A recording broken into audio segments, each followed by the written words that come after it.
Pack your stuff before the weekend, or I'm calling the county home myself. My boy said that to my face, in his own kitchen, with his daughter coloring at the table not 3 feet away. I didn't say a word back. I went upstairs, folded my 2 pairs of trousers, my undershirts, the framed picture of my late wife, and I waited by the window. When the silver sedan pulled into the driveway and the woman in the navy coat stepped out to ring the doorbell, my son's face went the color of old paper. He had no idea who she was. He had no idea what was about to happen to him. My name is Hollis Marbury. I'm 73 years old, and 3 weeks ago, I closed the door of my son's house behind me for the last time. I want to tell you how I got there, and I want to tell you what came after. Because if you've ever been made to feel like a piece of furniture in your own family's home, you need to hear how this ended. Tell me in the comments where you're listening from. I read every single one. My wife passed away 2 years ago this coming April.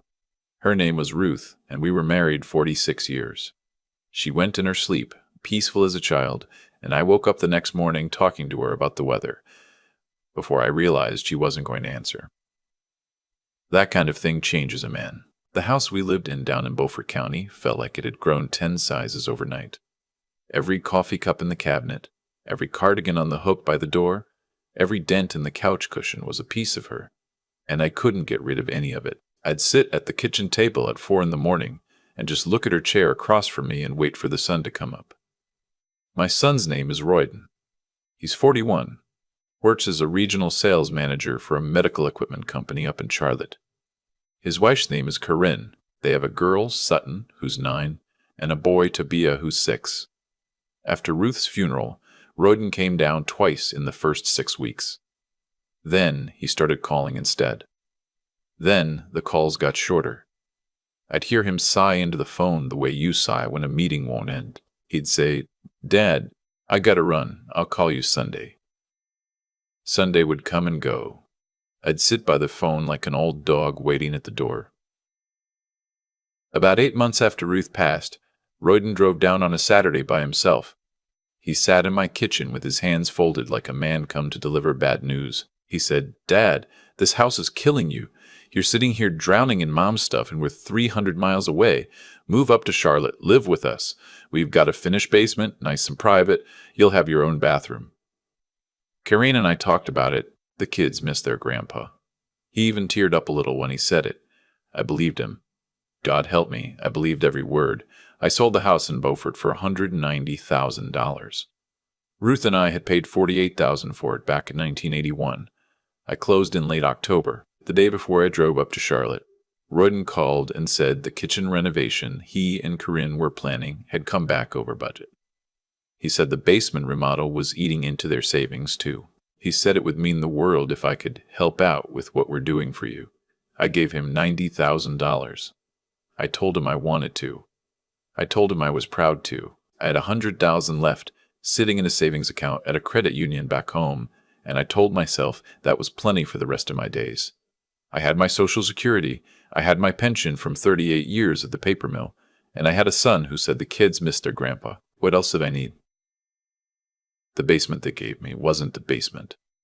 It was a section of the basement. Royden had put up 2 stud walls and a hollow door to make a room maybe 11 feet by 9. There was a small egress window high up by the ceiling that looked out at ground level, mostly dirt, and the bottom 3 inches of the neighbor's fence. No private bathroom. The bathroom was at the top of the basement stairs, shared with the laundry room. The first night I slept down there, I heard the sump pump kick on at 2:30 in the morning, and I lay in that bed with my eyes open until daylight, listening to the house breathe and wondering what I had just done. I told myself it was an adjustment. Everything's an adjustment at my age. I made it my job not to be a bother. I'd come up the stairs in the morning, careful as a thief, and start the coffee before anyone was awake. I'd take Sutton and Tobiah out to the bus stop because Corinne hated mornings. I'd come back and unload the dishwasher. I'd find one thing in the yard that needed doing, and I'd do it. I told myself, if I made myself useful, they'd be glad they brought me. That's how my brain still worked back then. Old factory worker brain. You earn your keep. The first month was all right. Not warm, but all right. Karen was polite to me, the way you're polite to your husband's coworker at a Christmas party. Royden was busy. The kids were sweet. Sutton would come down to my room and ask me to read her books about horses. Tabia liked when I'd make paper airplanes out of the junk mail. The cracks showed up in month 2.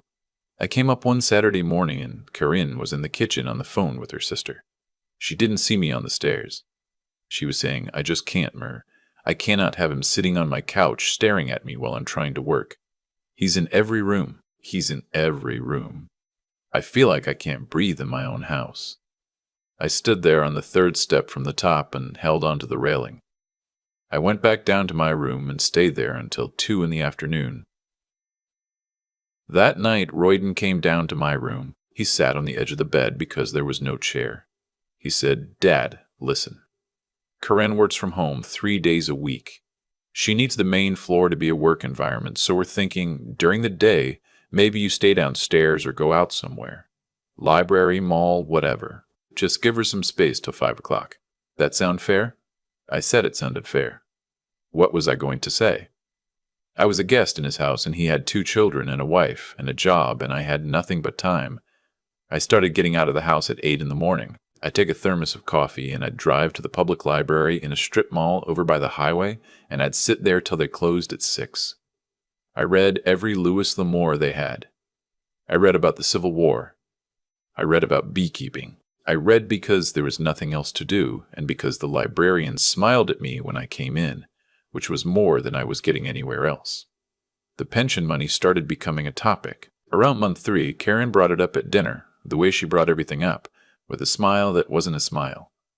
She said, "Hollis, we should sit down and talk about a fair contribution for groceries and utilities and so on, just so it's not awkward."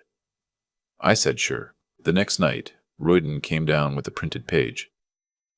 $2,600 a month, he said. That's what I cost. Food, electric, water, gas, insurance, my share of the mortgage. He said my Social Security and my pension together came to about $2,300. He said if I gave them all of it, they'd cover the difference and call it even. He said it wasn't about the money. He said it was about respect. I gave him every check that came in from that month on. Every dime. I had nothing in my wallet but my driver's license and a folded 20 I kept for emergencies. When my prescriptions came up, Kareem would say, "I'll handle it. I'll just put it on the household card." I never saw a receipt. I never asked. I'd been raised that you don't ask family for receipts. The smell thing started in February. I came up from my room one evening to get a glass of water, and I heard Corinne talking to Royden in the kitchen. She was saying, "Babe, the basement smells. I'm not making it up." Sutton said it too. "It's an old person smell. It's coming up through the vents." I stopped at the bottom of the steps. Royden said, "Well, what do you want me to do?" She said, "I want him to shower more. I want him to use the laundry. I want him to not bring it upstairs with him." Royden said, "I'll talk to him." I went back to my room and I sat on the edge of that bed and I smelled my own shirt and I smelled my own hands and I couldn't smell anything but Tide and Old Spice and the same skin I'd had for 73 years. I started showering twice a day, morning and night. I bought myself a bottle of cologne from the CVS, a kind of pine tree thing that smelled like a dentist's office. I sprayed it on my pillow. I sprayed it on my shirts. I went to the dollar store and bought 4 plug-in air fresheners and stuck them all around my little room. The room started smelling like a hotel lobby in a Florida outlet mall. I thought, well, at least it doesn't smell like me. A week later, Karen came down without knocking. Just walked in. She had a cardboard box in her arms. She said, "Hollis, do you mind? I need to store the Christmas stuff somewhere and the garage is full." I said, of course. She brought down 9 boxes that day. Christmas decorations. Summer clothes, the kids' baby toys she was saving for the cousins. Within 2 weeks, my room was a storage unit with a bed in it. I had to step sideways to get to the closet. Sutton stopped coming down. She'd been my buddy. She'd been the bright spot. But one afternoon, I was coming up the stairs and I heard Karan tell her, "Don't bother Grandpa, he's tired, And besides, his room is too messy for you to be in there with your asthma. Asthma. The child didn't have asthma. I'd been to her pediatrician appointment in November. I sat there on the stair and listened to my own granddaughter get taught that I was a hazard. Tobiah was younger. He still didn't know. He'd see me in the kitchen and run at my legs for a hug. Karen would say, Tobiah the gentle, Grandpa's fragile. Fragile. I'd worked in a paper mill for 38 years. I'd carried 100-pound rolls. But sure, fragile. In April, Royden's company had its spring client event. They hosted it at the house. Caterers, wine, the works. About 30 people. Terren came down the morning of and said, Hollis, we're going to need you to make yourself scarce tonight. Just till about 10. There's a Denny's over on Independence Boulevard. We can give you $20 for dinner. She said it like she was doing me a favor. Like Denny's was a treat. I took the 20, I drove to that Denny's, and I sat in a booth by the window, and I had the Grand Slam and a coffee, and I tipped the waitress $8, and I sat there from 5:30 till 10:15, reading a paperback I'd already finished. The waitress, her name tag said, Marlinda. She kept coming by to refill my cup and ask if I was all right. I told her I was waiting on a ride. I think she knew I was lying. I drove home, and the house was full of lights and laughter, and I sat in the car in the driveway for 20 minutes because I couldn't make myself go in. When I finally went in through the side door, Karina was in the kitchen with 2 of her friends, and one of them looked at me and said, Oh, who's this? And Karina said, Oh, that's Royden's dad. He's staying with us for a little while. A little while. 8 months. The library became my whole life.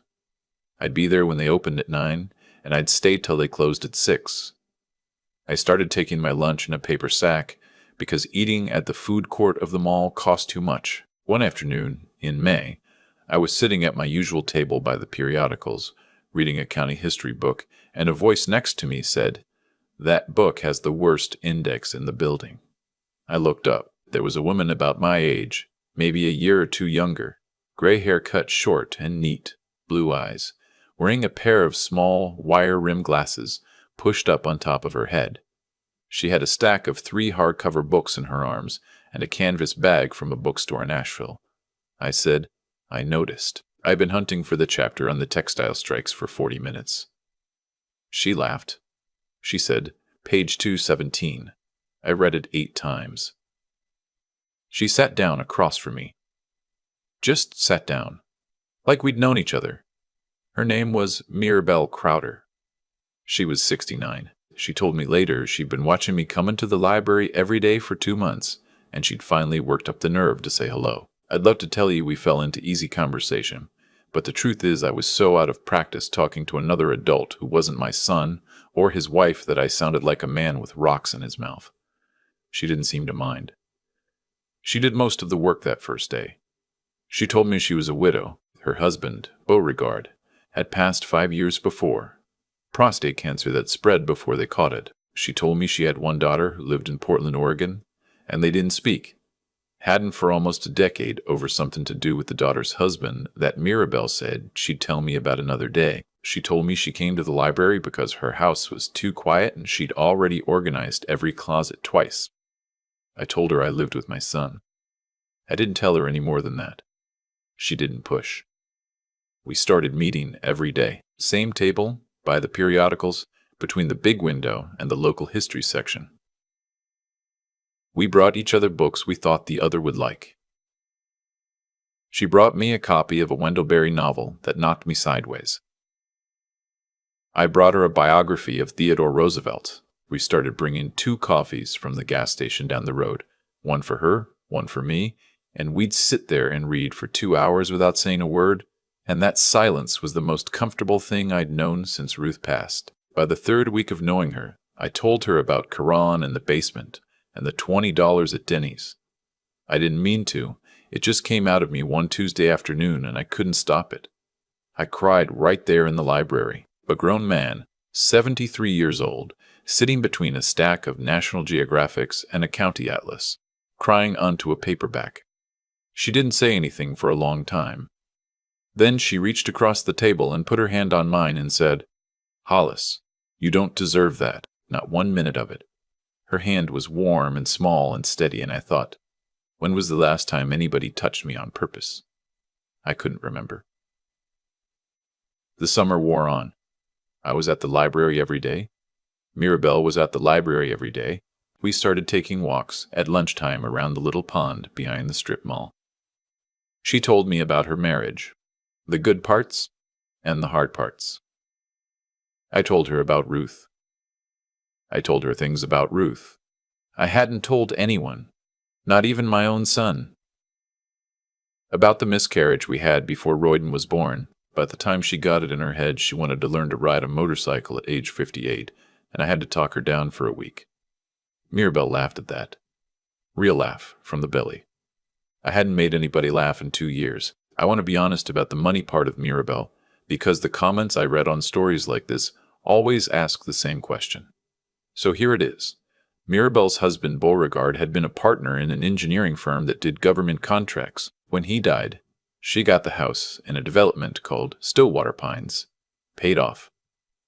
She got his retirement, his life insurance, half the buyout of his partnership. She wasn't rich the way rich people in movies are rich. She was comfortable. Very comfortable. She drove a 4-year-old Lincoln. She ate dinner out twice a week. She owned a small cabin up near Boone she rented out half the year. She told me all of this in pieces, never bragging, mostly when it was relevant. I want you to know I didn't know any of it the first month. I didn't know about the Lincoln until July, when she finally offered to drive me back to my son's house instead of letting me wait for the bus. I never asked her for a thing.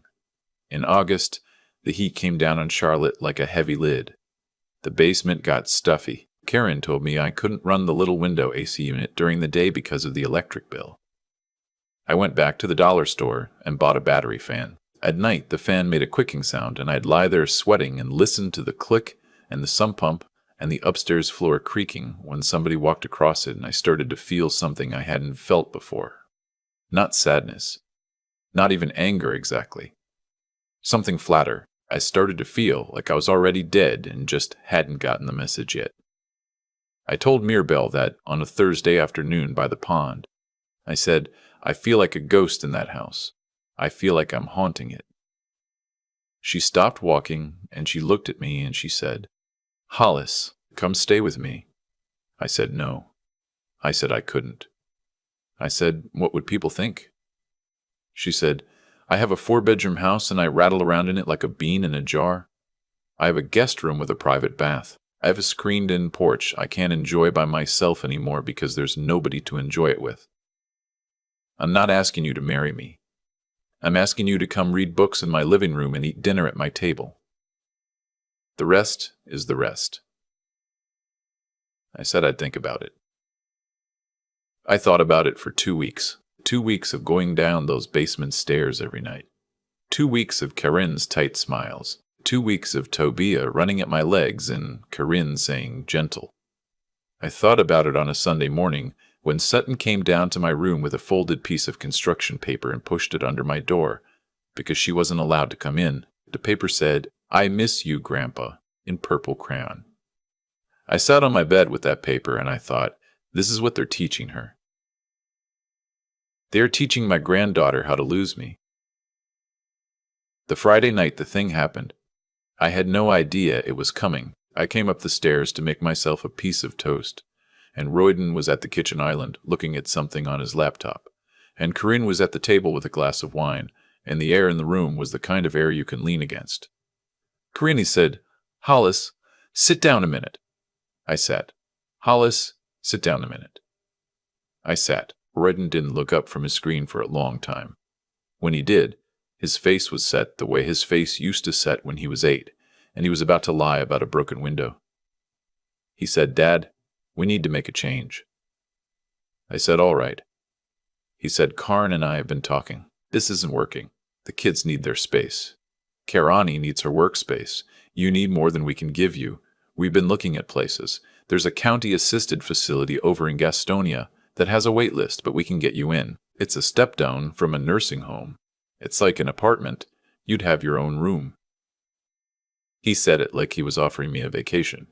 I said, Royden, I gave you $90,000 in every check I cash. What happened to that money? Karine jumped in. She said, Hollis, we had unexpected expenses. The basement remodel, the kitchen, the Disney trip last March, the kids' summer camp. It adds up. We've been carrying you, and we've been generous about it. But we cannot do this forever. I said, You can't do it forever. I've been here 10 months.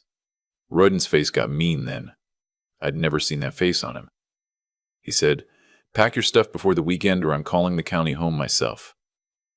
Sutton was sitting at the kitchen table not 3 feet away coloring a picture of a unicorn. She didn't even look up. She'd been trained not to. I got up from the table. I didn't say a word. I went down the basement stairs and I sat on my bed and I cried for about 10 minutes hard. The way I cried when Ruth died, and then I stopped. Just stopped.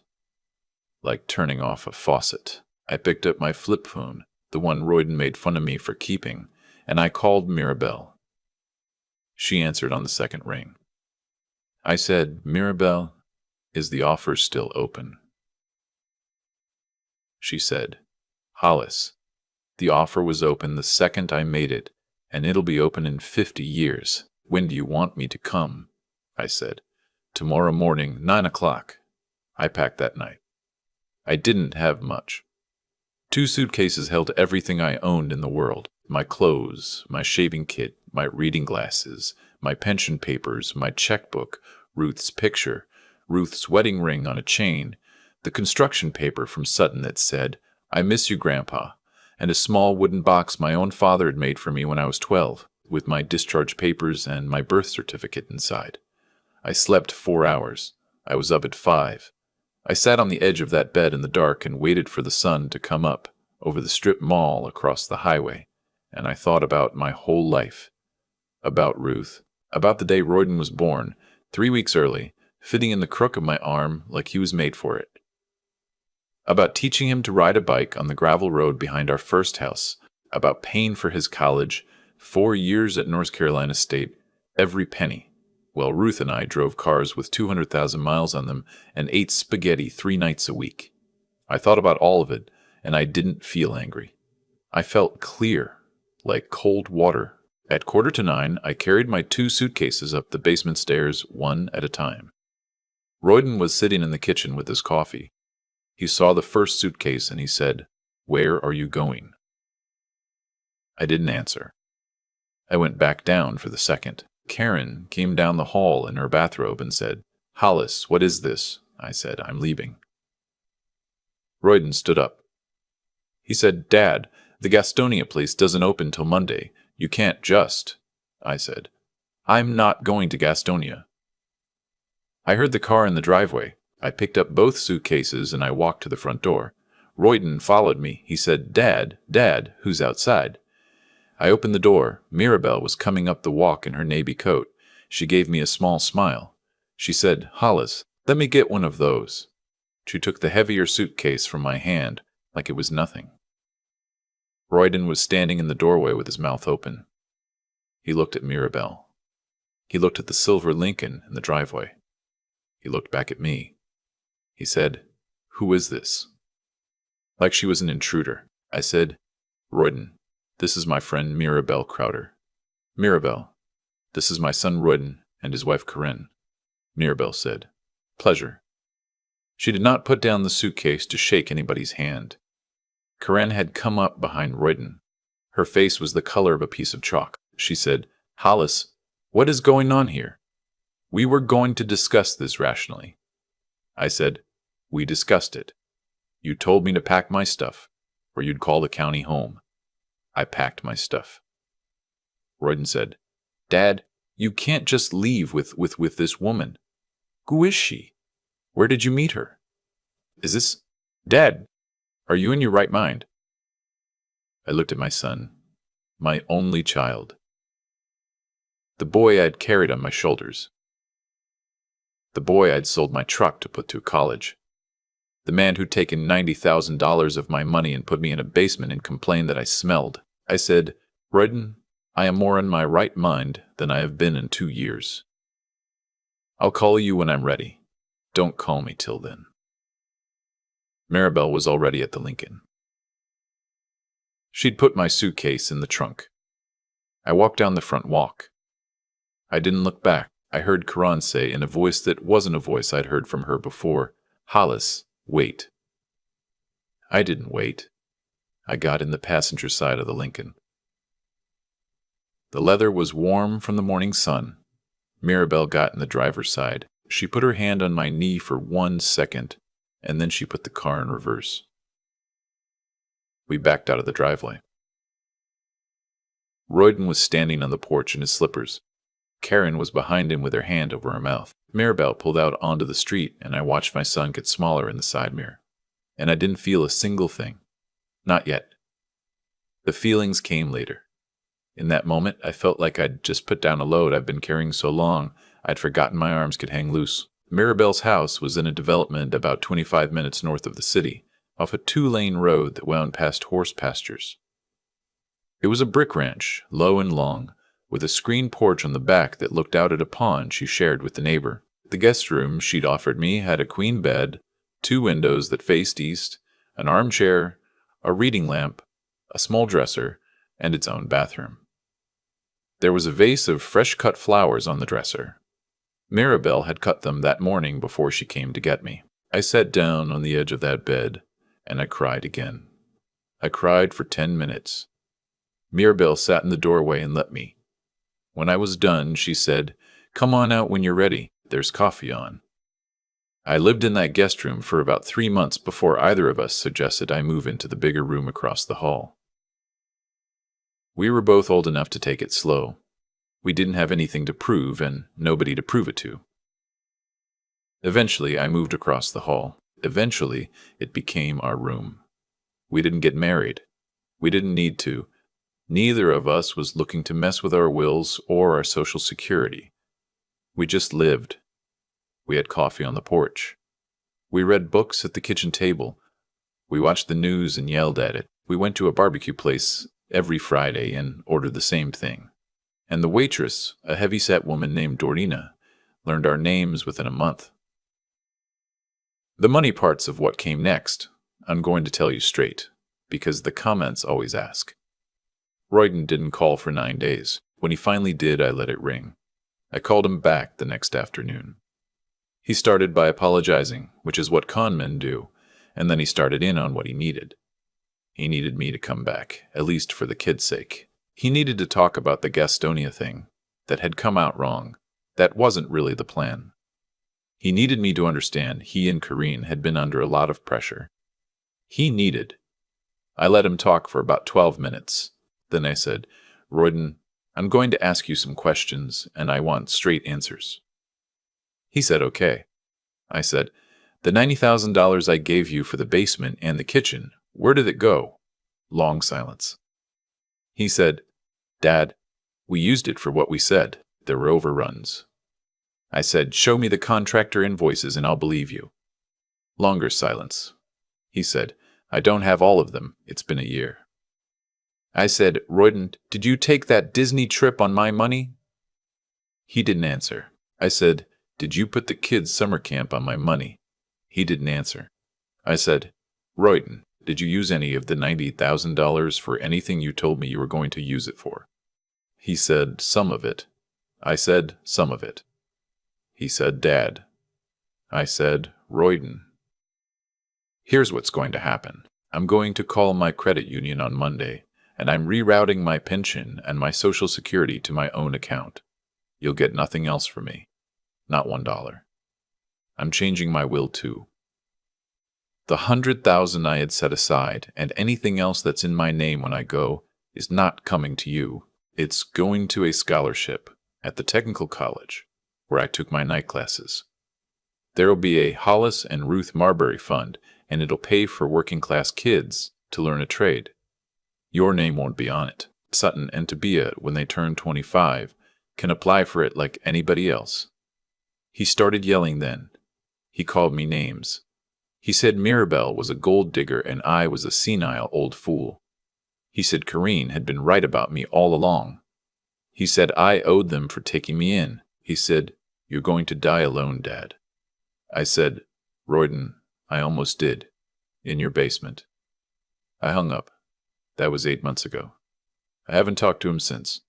Kiran sent one letter, 3 pages long, mostly about how she felt I'd misrepresented their intentions. I didn't write back. I did send a card to Sutton on her birthday. Just a card, a 20 in it. I wrote, "Grandpa loves you. I'm safe and I'm happy. Come find me when you're grown." I don't know if Kareen let her open it. Here's the kicker. The part you wait for in stories like this. About 6 weeks after I left, I got a call from a cousin of mine, Donelda, who lives 2 streets over from Royden in Charlotte. She said, "Hollis, you hear about Royden's company?" I said no. She said, "They cut his region. He's looking at a 30% pay cut or a transfer to Phoenix." Karen told her mother at brunch, and her mother told my sister, and my sister told me. I didn't laugh. I'm not built that way. But I noted it, and then about a month after that, Donalda called again. She said the Charlotte house was on the market. They were downsizing. The kitchen renovation Karini wanted, the one my money was supposed to be for, never happened. The basement they built out for me was being marketed as unfinished bonus space. The medicine receipts, by the way, I asked Mirabel to help me look into that because something had nagged me about how much Karen had been covering. My blood pressure medicine and my cholesterol medicine and my arthritis pill, all together on my Medicare Part D plan, came to $41 a month. 41. Karen had told me one Tuesday in March that month's was $280. I'd said, okay. I'd handed her my checkbook. Multiply that across 10 months, and you start to see the shape of what happened in that house. I don't say all this to make you angry on my behalf. I say it because somebody listening is in that basement right now. Somebody listening is sitting on the edge of a bed in a room that smells like air freshener trying to be small. I want you to know 2 things. The first is, your money is your dignity. Once you give it away, you become a guest. Don't become a guest in your own life. The second is, there are still Mirabels in this world. They're at the library. They're at the church coffee hour. They're walking around the pond behind the strip mall. They are not coming to find you in your basement. You have to go to where they are. Mirabel and I just got back from a trip to the Outer Banks. We rented a little cottage in Duck for a week, sat on the porch every night, watched the pelicans go by. She read me poems out loud. She likes Mary Oliver. I didn't know I was a man who liked poems, but it turns out at 73 you can become whatever you want. We're not promised tomorrow. I know that better than most. Ruth taught me that the morning I woke up next to her and she wasn't there anymore. But I'm promised today. Today, I had coffee on a screen porch with a woman who looks at me like I'm a person. Today, I read 50 pages of a book about the Chesapeake Bay. Today, my granddaughter is somewhere in Charlotte being told her grandpa was a difficult old man, and someday she's going to be old enough to wonder if that's true. And when she comes looking, I'll be here, and I'll tell her what really happened, and I'll show her the construction paper I still keep in the wooden box my own daddy made me. If you're listening to me right now, and you recognize any piece of this story in your own life, tell me about it in the comments. Tell me where you are. Tell me what they said to you. Tell me the worst thing, and tell me the smallest thing, because sometimes the smallest things are the ones that finally break you and tell you it's time to go. I read every single one of them and I answer the ones I can. You are not alone in that basement. You are not invisible. You are not too old. You are not finished. You have more life ahead of you than you think, and the people who are supposed to love you are not the only people who can. My name is Hollis Marbury. I'm 73 years old. I walked out of my son's house with 2 suitcases on a Saturday morning in early September, and I have not had a single bad day since. The best revenge is not what you do to them. The best revenge is the breakfast you eat the next morning, in a kitchen where somebody pours you a second cup without asking and asks you how you slept. Thank you for listening. Stay with me. I have more stories to tell, and I'll see you in the next one. I think about that morning often. The silver Lincoln in the driveway. My son standing in the doorway in his slippers, his mouth open like a man who'd been hit on the back of the head. And me, with 2 suitcases, walking down a concrete path I'd walked 1,000 times, knowing I'd never walk back up it. None of it happened by accident. Every piece of that morning was paid for by a decision I'd made earlier, and most of those decisions were mine, not Royden's. I gave my son $90,000 because I wanted to believe he was the boy I'd raised. That was on me. I handed over every pension check because I'd been taught that family doesn't ask for receipts. That was on me too. I sat in a basement for 10 months, smelling like air freshener and apologizing for taking up space. And nobody put me down there but me. Karan didn't drag me down those stairs. Royden didn't lock the door. I walked it myself, one step at a time, because I thought silence was the same thing as keeping the peace. It isn't. Silence is just a slower way of disappearing. What I want to leave you with, if you're somebody's parent and somebody's getting tired of you, is this. Your decency is not a debt your children get to collect. The love you spent on them when they were small was a gift you gave freely, and a gift, once given, is not a leash they get to put around your neck. If they treat you like a problem to be managed, they have told you who they are. Believe them the first time. I didn't. I gave Royden 10 months and $90,000 to keep telling me, don't be me. I want to leave you with something about your mind, too. At 73, I learned that the brain you have at the end is just as sharp as the brain you had at the beginning. You can still ask the hard question. You can still call the credit union on Monday morning. You can still change your will. You can still walk into a library and let a stranger sit down at your table. Mirabelle didn't save me. She opened a door. I walked through it myself, on legs that were still strong enough to carry me, and yours are too. And one last thing about the steel it takes. There's a quiet kind of courage that nobody writes songs about. It's the courage of an old man folding his shirts at midnight. It's the courage of picking up a flip phone and dialing a number you weren't sure you had the right to dial. It's the courage of not crying in front of the people who took from you, and crying later when you're safe. That kind of courage is in you. I promise you it is. You've been carrying it all your life.